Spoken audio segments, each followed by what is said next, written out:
विश्वोत्पत्त्यादिहेतवे तापत्रय विनाशाय श्रीकृष्णाय वयं नमः। कल के मंगलमय प्रसंग में महात्मा की चर्चा। कल आत्मदेव जी की चर्चा हुई, भक्ति ज्ञान वैराग्य की चर्चा हुई। भक्ति तो दृढ़ है, भक्ति तो ईमान है हमारे सबके भीतर में, लेकिन अगर ज्ञान और वैराग्य वृद्ध हो गए, ज्ञान और वैराग्य रुग्ण हो गए, ज्ञान और वैराग्य कुंठित हो गए, अस्तित्वहीन हो गए, तो हमारी भक्ति भी कल्याणदायिनी नहीं होगी। मैया ध्यान से सुनना, अब आगे बैठ के बतियाना नहीं है। मैया ध्यान से बात सुनो। कहा भक्ति पुष्ट है, भक्ति ईवान है, भक्ति एकदम आनंदित है, परंतु ज्ञान नहीं हो तो ऐसी भक्ति कल्याणकारिणी नहीं होगी। वैराग्य नहीं हो तो भक्ति कल्याणकारिणी नहीं होगी। ऐसा ध्यान रखना है। हमारी भक्ति तो है, लेकिन भक्ति में हम पहुंच गए साईं बाबा के यहाँ और वहां लगे नाचने। नहीं, कुछ मैया आई, कहा गुरुजी हमें साईं बाबा का उद्यापन करना है। हमने कहा आप महान हो और आपके साईं भी महान हैं। वो भक्ति आपकी कल्याणकारिणी नहीं होगी जो शास्त्र विहित उद्देश्यों का पूरा न करे। जो शास्त्र में वर्णन है जिनका, वही भक्ति आपका कल्याण कर सकती है, आपके परिवार का कल्याण कर सकती है।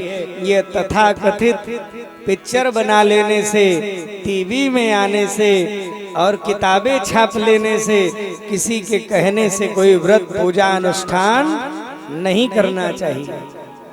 जो हमारे पौराणिक ग्रंथों में, वैदिक ग्रंथों में, शास्त्रों में जिनका समावेश नहीं है, जिनका शास्त्रों में वर्णन नहीं है, वो आपका कल्याण वहां से होने वाला नहीं है। इसलिए भक्ति कैसी हो? ज्ञान युक्त भक्ति हो, माने शास्त्र विहित भक्ति होनी चाहिए। भक्ति मनमुखी नहीं होनी चाहिए। महाराज हमारी तो श्रद्धा है। श्रद्धा यदि प्रताप भानु की श्रद्धा कालनेमी में जागृत हुई, सब यहाँ पढ़ने वाले लोग हैं। नहीं, श्रद्धा हुई तो हुई थी। राजा प्रताप भानु की श्रद्धा एक कपटी मुनि में हुई और 3 जन्मों के लिए पूरे परिवार के सहित राक्षस योनि में जाना पड़ा। सारा साम्राज्य नष्ट हो गया। क्यों? मनमुखी श्रद्धा जागृत हुई। श्रद्धा ये नहीं है जो देखने पर जागृत हो जाए, छद्म वेश से जागृत हो जाए, नहीं। लेकिन इसलिए ध्यान से सुनना, बात समझ आएगी। हमने कल ये भी विषय सुना, एक चर्चा और हुई थी आत्मदेव जी की। आत्मदेव माने ये आत्मा ही आत्मदेव है। हम सभी यहाँ आत्मदेव है। और जो हमारी पत्नी धुंधुली, माने आत्मदेव की पत्नी धुंधुली, यही बुद्धि ही हमारी धुंधुली है, संशयात्मिका। ये करें कि ना करें, धान लगाएं कि ना लगाएं, गया जाएं कि ना जाएं, पूजा में जाएं कि ना जाएं, भागवत हो रही वहां जाएं कि ना जाएं, यही संशयात्मिका बुद्धि धुंधली है। और अंतिम में वो निर्णय बुद्धि लेती है कि वहां जाने से कोई फायदा नहीं, चलो 4 पत्ता यहीं बैठ के खेलो। नहीं, निवेदन करूं, ध्यान से समझिएगा। और तीसरा, अगर संशयात्मिका बुद्धि है तो उसके गर्भ से धुंधकारी जन्म लेगा, उसके गर्भ से गोकर्ण जन्म नहीं लेंगे। गोकर्ण माने संत, संगति, सत्संगति, और हुआ यही महाराज। और धुंधकारी यदि जन्म होगा, हमारे घर में आएगा तो तब तक हमसे अधर्म कराएगा जब तक यह शरीर छूट नहीं जाएगा। और इसलिए महाराज इन सारे विषयों का ध्यान रखते हुए जो कल हमने श्रवण किया, आज हम लोग भागवत जी में प्रवेश करें। कहां से प्रवेश हो रहा है? भागवत का प्रतिपाद्य विषय क्या है, आज हम लोग उसको सुनेंगे। भागवत के प्रथम स्कंद के प्रथम अध्याय का प्रथम श्लोक जो है, वहां 3 श्लोकों में वेद व्यास भगवान ने मंगलाचरण किया। मंगलाचरण माने मंगलाचरण, जिससे कल्याण हो ऐसा कुछ लिखा है। 3 श्लोक में ग्रंथ का मंगलाचरण किया है। आए हम उसको सुनकर के आगे चलते हैं। पहला मंत्र क्या हो रहा है? जन्माद्यस्य यतोऽन्वयादितरतश्चार्थे स्वभिज्ञः स्वराट् तेने ब्रह्महृदाययादि कवये मुह्यन्ते यदशूरयः तेजो वारिमृदां यथा विनिमयो यत्र त्रिसर्गो मृषा धाम्ना स्वेन सदा निरस्तकुहकं सत्यं परं धीमहि। क्या कहा? कहां से शुरू हो रही है भागवत? सत्यम परम धीमहि। कहां से? सत्य से प्रारंभ हो रहा है। और इसका अर्थ लगाते हैं। किसकी कथा सुन रहे हैं? पहले श्लोक में है, इसमें 3 चीजें बताई 3 श्लोकों में। पहला ध्येय, ध्यान योग्य क्या है। दूसरा गे, तीसरा पे। ध्येय, गे, पे। क्या ध्यान योग्य है, क्या गाने योग्य है, और क्या पीने योग्य है। ये 3 मंत्रों में 3 बातें बताई और भगवान के 3 स्वरूपों का दर्शन कराया मैया। भगवान का तटस्थ रूप बताया, तटस्थ लक्षण बताया, और यहाँ मूल लक्षण भगवान का उद्भाषित कर रहे हैं। पहले श्लोक क्या? भगवान कौन है? पहला अक्षर कह रहे हैं, जन्माद्यस्य यतोऽन्वयादितरतस्। जन्माद्यस्य यतो माने जन्माद्यस्य यतः, जन्मादि विकार रहितः। कौन है वो जिनकी कथा सुनेंगे हम 7 दिन? वो जन्मादि विकारों से रहित हैं, परे हैं, पृथक हैं, अलग हैं। यही तो अर्थ होगा। और एक बड़ी बात कहूं आपसे, 6 शास्त्रों में एक शास्त्र है जिसका नाम है ब्रह्म सूत्र। उस ब्रह्म सूत्र में पहला सूत्र है अथातो ब्रह्म जिज्ञासा। ब्रह्म किसे कहते हैं? पहला सूत्र है। और वहीं दूसरा सूत्र लिखा है जन्माद्यस्य यतः। जो जन्मादि विकारों से रहित है, परे है, वही तो ब्रह्म है, लिखा है वहां। शास्त्रकारों से पूछा ऋषियों ने, महाराज जब जन्माद्यस्य यतः तो देवक्याम वसुदेव गृहे जाको यस्य चिकीर्षया। देवकी वसुदेव के यहाँ जिसे देखा गया, दशरथ कौशल्या के यहाँ जिसको देखा गया, वो क्या है? कौन है वो? प्रश्न है ना। जब ब्रह्म परमात्मा भगवान जन्मादि विकार से रहित है, परे है, पृथक है, अलग है, माँ के गर्भ में नहीं आता, पिता के वीर्य में नहीं आता, माता के रज में नहीं आ सकता, प्रकृति में नहीं आ सकता, इस अणु परमाणु में वो व्याप्त नहीं है, तो कहा ना ऐसा नहीं कहा। तो कहा महाराज जन्माद्यस्य यतोऽन्वयादितरतस्, यजुर्वेद कहता है, शुक्ल यजुर्वेद में, शुक्ल यजुर्वेद का जो संहिता भाग है वह एक मंत्र आया, अजायमानो सूत्र है।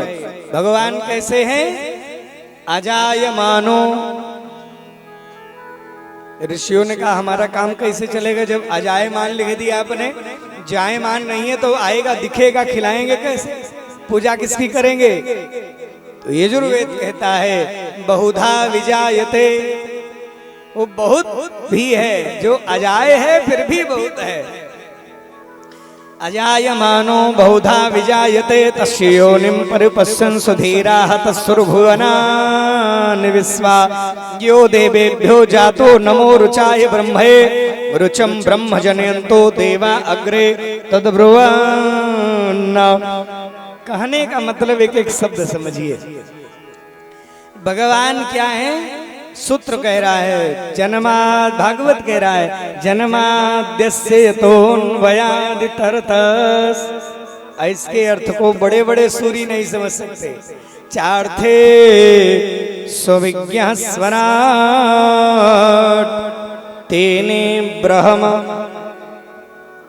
तेने ब्रह्मणे आदि कवये। भाई सबसे प्रारंभ की व्यवस्था करने का दायित्व किसको था? आदि कवये ब्रह्मणे, ब्रह्मा जी को। तो कहा कि मोहियंत यद सूरयः, वो भी उसको देखने के बाद मोहित हो जाते हैं कि कौन है ये। मोहियंत यद सूरयः कैसे? आपको समझाने का प्रयास किया। तेजो वारि मृदाम यथा विनिमयो, जैसे हम लोग जाते हैं रास्ते में धूप में, तो गर्मी की वजह से मिट्टी में जल प्रतीत होता है, असली में होता नहीं है ना, झिलमिलाता है दूर में, नहीं होता, लेकिन होता नहीं है। ऐसे ही परमात्मा की शक्ति के कारण यह संसार सत्यवत प्रतीत हो रहा है। हम खाते पीते उठते बैठते सोते जगते पैसा कमाते लगाते खर्च करते बनाते बिगाड़ते दिख रहे हैं, असली में है नहीं। क्या समझ आ रहा है? असली में वो जब तक हमारे ऊपर धूप पड़ रही है, परमात्मा की कृपा का वो शक्तिपात हो रहा है, तब तक यह शरीर, यह सारी व्यवस्थाएं चल रही हैं। जैसे वो धूप खत्म, हमारे ऊपर से उसकी किरणें खत्म, ये सारा नश्वर जगत एक क्षण में जीव की संज्ञा बदल जाती है। नहीं क्या करे? तेजो वारि मृदाम यथा विनिमयो यत्र त्रिसर्गो मृषा। सही क्या है? धामना स्वेन सदा निरस्तकुहकम् सत्यम परम धीमहि। इसलिए मानो सत्य ही परम ध्यातव्य है। और वो क्या है? हमने कल निवेदन किया था, त्रिकाला बाधितत्वम सत्यत्वम। जो इस काल के बीतने पर भी, वायु के बदलने पर भी, धूप के नष्ट होने पर भी, ये सारे अंडज उद्भिद स्वेदज जरायु चराचर विश्व ब्रह्मांड, ये दिन नदियां नहा, ये जितनी भी चीजें हैं, ये पृथ्वी पानी पवन प्रकाश आकाश, ये नक्षत्र निहारिकाएं सूर्य चंद्रमा, ये जो भी कुछ है दृश्यमान अदृश्यमान, ये सब रहेगा तब भी दिखेगा, नहीं होगा फिर भी रहेगा। इसके पूर्व था, मध्य है, अंत में रहेगा। उसी को क्या कहते हैं? सत्यम परम धीमहि। और उसी परमात्मा को प्रणाम करके आगे बढ़ते हैं।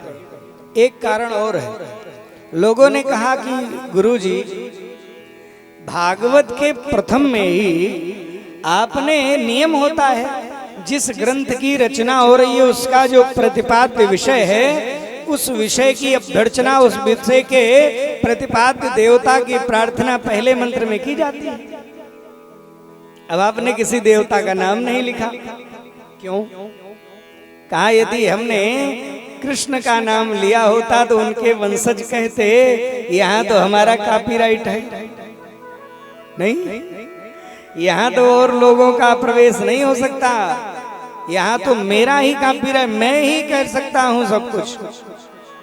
राम का ले लिए होते तब राम जी वाले कहते देखो भाई इस पे हमारी व्यवस्था है। शिव जी कहते हम कौन सा नुकसान किए थे, हमारा भी नाम होना चाहिए। फिर देवी कहती कि भाई आज सृष्टि जैसे उपजाया मेरे ही द्वारा सब उत्पन्न है, मैं मेरा नाम। भैरव बाबा अलग से परेशान, सबका नाम नहीं हो सकता है और सबके नाम में सत्य है और सत्य में ही सारा नाम समाहित है। इसलिए वेद व्यास जी कहते हैं सत्यम परम धीमहि। बोलिए सत्यनारायण भगवान की जय हो। इसीलिए नारायण को सत्य कहा। एक निवेदन करूं, दूसरे श्लोक में भगवान वो जो सत्य हैं, इतने दुरूह हैं, वो मिलेंगे कैसे, उसका मार्ग बताया। कैसे मिलेंगे? धर्म प्रोजित कैतवोत्र परम